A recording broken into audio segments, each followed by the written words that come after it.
সুপ্রভাত বন্ধুরা। সকাল সকাল এই যে উঠে বুঝতেই পারছেন স্নান পুজো হয়ে গেছে, আর ঠাকুর ঘর থেকে আপনাদের এই যে সুপ্রভাত জানালাম।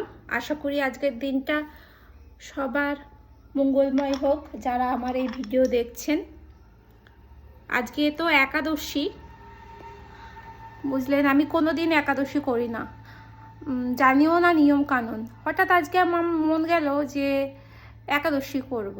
তো কালকে কর্তাকে বলছি যে হ্যাঁ গো, কালকে একাদশী করব। প্রথমে বলল যে তুমি যা শুরু করেছো ভক্তি মার্গে না চলে যাও শেষ পর্যন্ত আমাকে ছেড়ে দিয়ে। বলুন তো, বিবাহ যখন করেছি, সংসার যখন করছি, ছেলে মেয়েও মানুষ করতে হবে আর পতির ধর্মও পালন করতে হবে, তাই না? পতির সেবা, সংসারের সমস্ত কিছু সেবা, সেগুলো করব। আবার এই আমার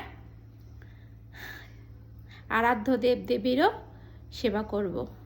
ভগবান যেন আমাকে সেইটুকু শক্তি প্রদান করুন যেন আমি দুটো ধর্মই ভালোভাবে পালন করতে পারি, তাই না? আর বিশেষ কিছু বলবো না। সবাই ভালো থাকুন, সুস্থ থাকুন। পরে আবার আপনাদের সঙ্গে দেখা হচ্ছে।